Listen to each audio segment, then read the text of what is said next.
ओम नमो भगवते वासुदेवाय। बोलिए गजानंद श्री गणेश जी महाराज की जय।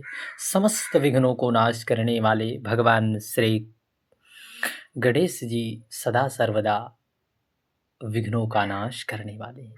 आइए आज भाद्रपद मास के द्वितीय दिवस में प्रवेश करते हैं, जिसमें आज पीछे के अध्याय में हम सभी ने सुना कि किस प्रकार से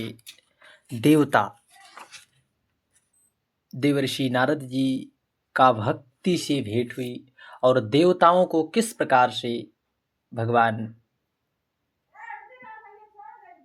व्यास जी ने कथा का अनाधिकारी समझा, उन्हें अमृत का कलश लेकर लौटा दिया।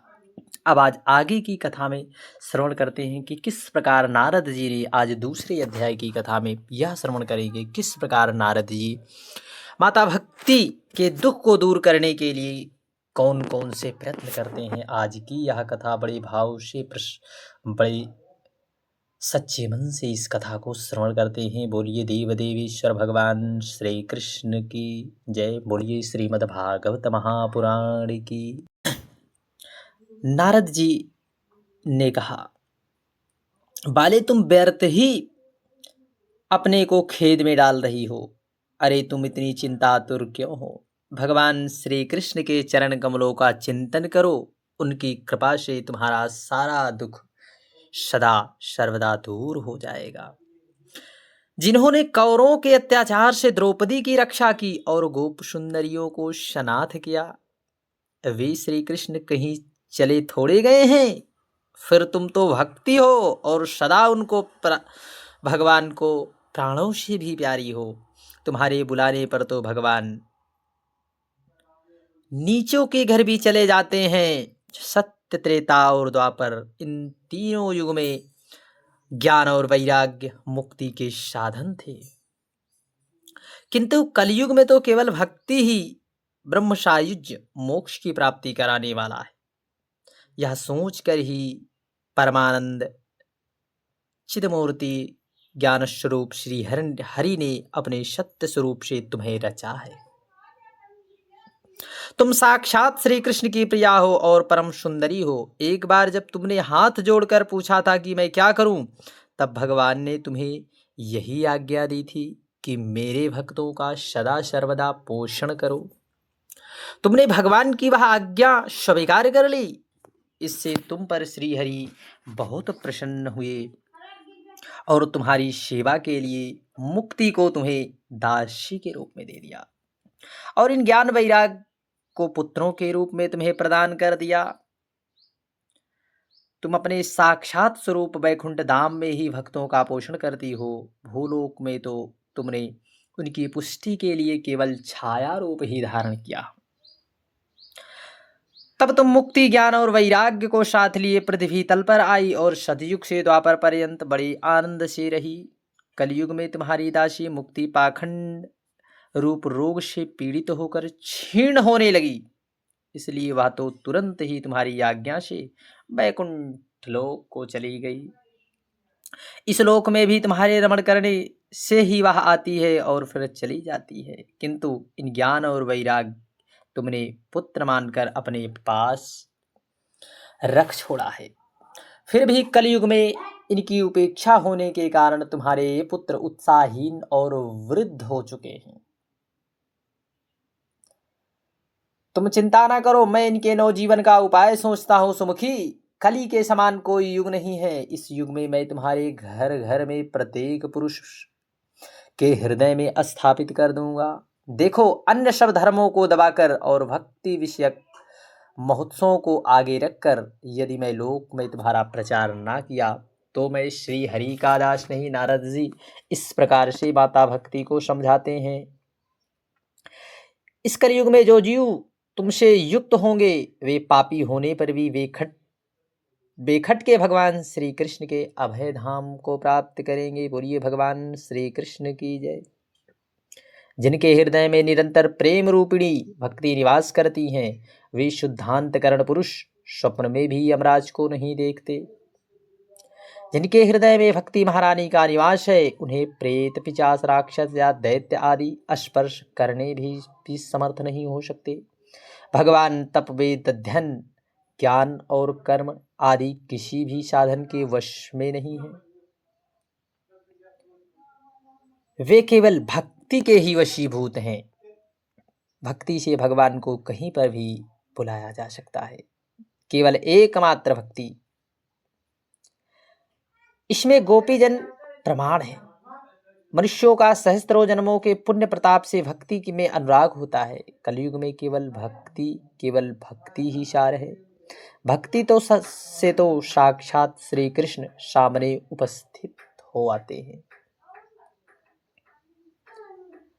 जो लोग भक्ति से द्रोह करते हैं, वे तीनों लोकों में दुख ही दुख को पाया करते हैं। पूर्व काल में भक्त का तिरस्कार करने वाले दुर्वासा ऋषि को बड़ा कष्ट उठाना पड़ा। बस व्रत, तीर्थ, योग और यज्ञ और ज्ञान चर्चा आदि बहुत से साधनों की कोई आवश्यकता नहीं है। एकमात्र भक्ति ही मुक्ति देने वाली है। तब सूत जी कहते हैं, इस प्रकार नारद जी के निर्णय से हुए अपने महत्व को सुनकर भक्ति के सारे अंग पुष्ट हो गए और वे उनसे कहने लगी, नारद जी आप धन्य हैं, आपकी ही मुझ में निश्चल प्रीति है।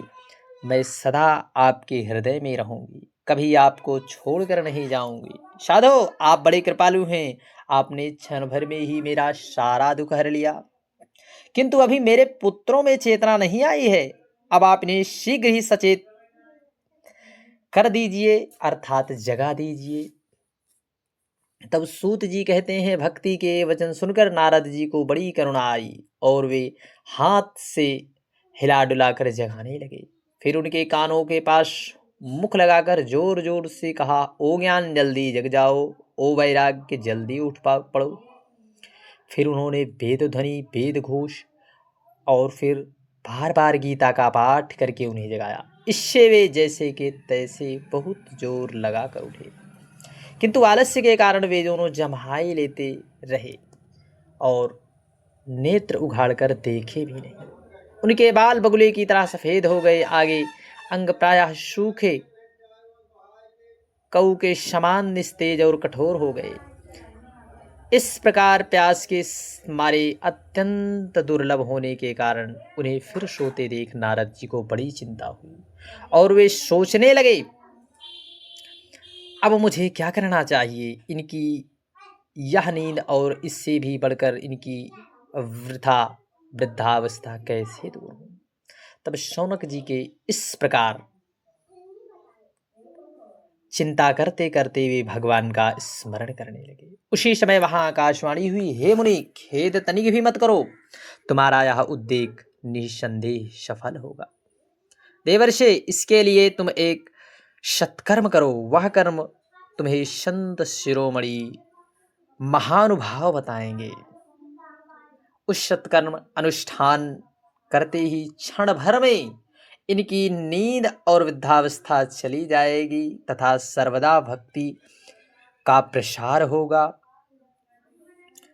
यह आकाशवाणी वहां सभी को साफ साफ सुनाई दी। इससे नारद जी को बड़ा विस्मय हुआ। तब वे कहने लगे, मुझे तो इसका कुछ आशय समझ में नहीं आया। तब नारद जी बोले, इस आकाशवाणी की गुप्त रूप में ही बात कही है या नहीं बताया कि कौन सा साधन किया जाए जिससे इसका कार्य सिद्ध हो। वे संत ना जाने कहाँ मिलेंगे, किस प्रकार उन साधन को बताएंगे। जब आकाशवाणी ने जो कुछ कहा उसके अनुसार मुझे क्या करना चाहिए। तब सूत जी कहते हैं, शौनक जी, तब ज्ञान वैराग्य दोनों को छोड़कर वहीं नारद मुनि वहीं से चल पड़े और प्रत्येक तीर्थों में जाकर मार्ग में मिले मुनीश्वरों से वह साधन पूछने लगे। उनकी उस बात को सुनते तो सब थे, किंतु उसके विषय में कोई जो है कुछ भी निश्चित उत्तर ना दे पाता, किंतु उसे असाध्य बताया। तो कोई बोले इसका ठीक ठाक पता लगाना ही कठिन है, तो कोई सुनकर चुप ही रहे। सब लोगों ने अपनी अपनी जो है मनोभाव को रखा बात। कुछ लोगों ने टाल मटोल कर उसे खिसका दिया। त्रिलोकी में महान आश्चर्यजनक हाहाकार मच गया। लोग आपस में कानाफूसी करने लगे। भाई, जब वेद ध्वनि, वेदांत घोष, बार बार गीता पाठ सुनने पर भी भक्ति ज्ञान वैराग्य तीनों नहीं जागे सके, तब और उपाय नहीं है। स्वयं योगी राज नारद जी को जिसका ज्ञान नहीं, उसे दूसरे संसारी लोग कैसे बता सकते हैं। इस प्रकार जिन जिन ऋषियों से उन्होंने इसके विषय में पूछा, उन्होंने निर्णय करके कहा कि यह तो दुसाध्य साधन है, अर्थात इस साधन से पार पाना कठिन है। तब नारद जी की बड़ी चिंता आतुर हुए और बदरी वन में आए। ज्ञान वैराग को जगाने के लिए वहां उन्होंने निश्चय किया कि मैं तप करूंगा। इसी समय उन्होंने अपने सामने करोड़ों सूर्यों के समान तेजस्वी सनकादिक मुनीश्वर दिखाई दिए। उन्हें देखकर वे मुनिश्रेष्ठ कहने लगे। नारद जी ने कहा, महात्माओं, इस समय बड़े भाग्य से मेरा आप लोगों के साथ समागम हुआ है। आप मुझ पर कृपा करके शीघ्र ही वह साधन बतलाइए।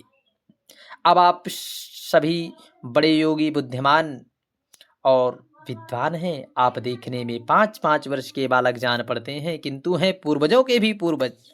आप लोग सदा वैकुंठ धाम में निवास करते हैं, निरंतर सदा सर्वदा भगवान के नामों का यशगान करते हैं और भगवान वल्लामृत रसास्वादन करके सदा उसी में रहते हैं। एकमात्र भगवत कथा ही आपके जीवन का आधार है। हरिशरणम हरिशरणम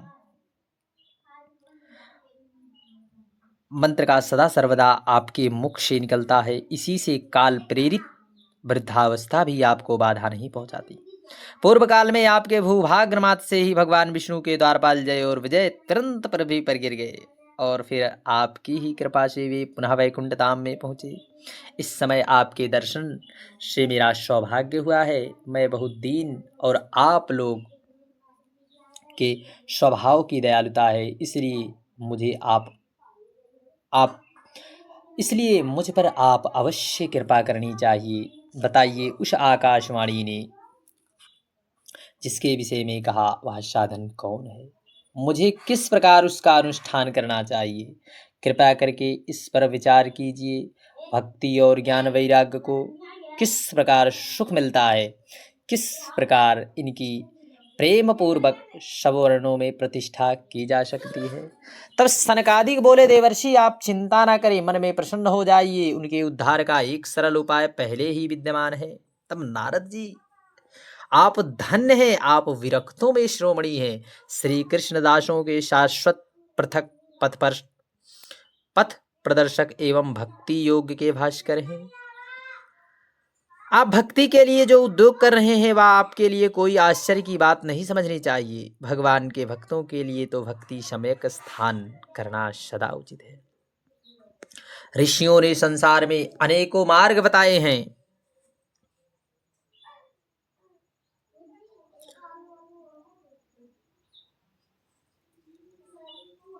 किंतु वे सभी कष्ट साध्य हैं और परिणाम में प्रायः स्वर्ग ही प्राप्ति कराने वाला है।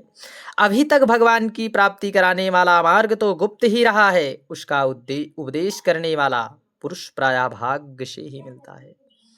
आपको आकाशवाणी ने जिस सत्कर्म का संकेत किया था, उसे हम बतलाते हैं। आप प्रसन्न होकर और समाहित चित्त होकर सुनिए।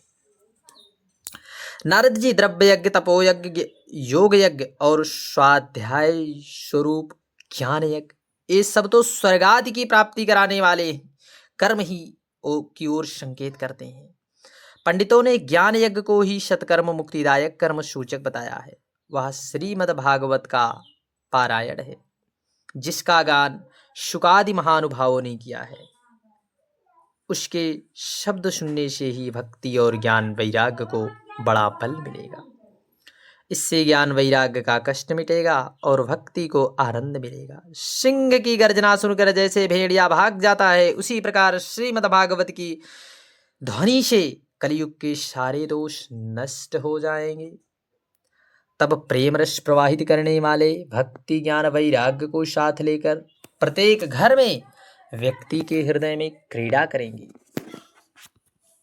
तब नारद जी ने कहा, मैंने वेद वेदांत की ध्वनि और गीता पाठ करके उन्हें बहुत जगाया, किंतु फिर भी वे वैसे के वैसे रहे।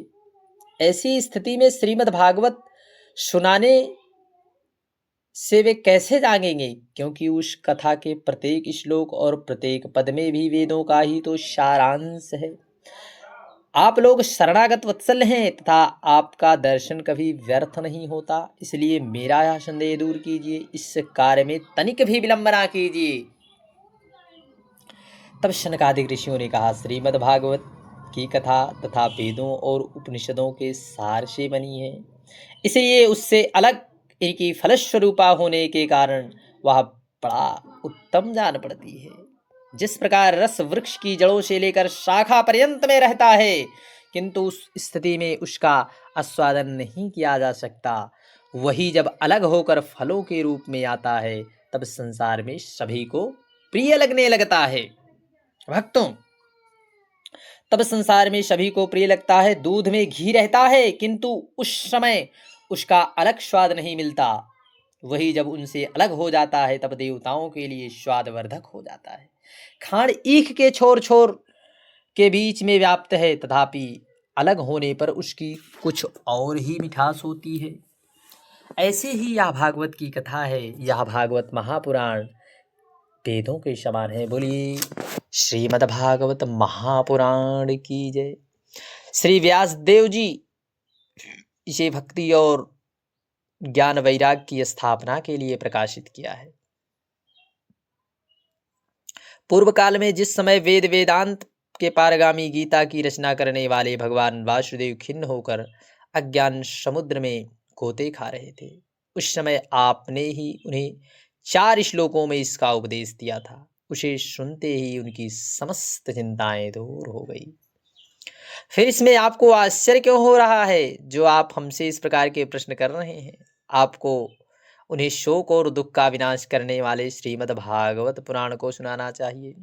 नारद जी ने कहा, महानुभाव, आपका दर्शन जीव के संपूर्ण पापों को तत्काल नष्ट कर देगा, और जो संसार दुख रूप दावानल में तपे हुए हैं, उन पर शीघ्र ही शांति की वर्षा है। आप निरंतर शेष जी के सहस्त्रों मुखों से गाए हुए भगवत कथामृत का पान करते हैं। मैं प्रेम लक्षणा भक्ति का प्रकाश करने के उद्देश्य से आपकी शरण लेता हूँ। जब अनेकों जन्मों के संचित पुण्य पुंज का उदय होता है, तब मनुष्य को सत्संग मिलता है। तब वह उसके अज्ञान जनित मोह और मदरूप अंधकार का नाश करके विवेक का उदय होता है। बोलिए देव देवेश्वर भगवान श्री कृष्ण की जय। अब आगे के अध्याय में भक्ति के कष्ट की किस प्रकार से निवृत्ति नारद जी भगवान श्री मद भागवत महापुराण की कथा के माध्यम से करते हैं, आगे के अध्याय में यह कथा श्रवण करेंगे। हरे कृष्ण।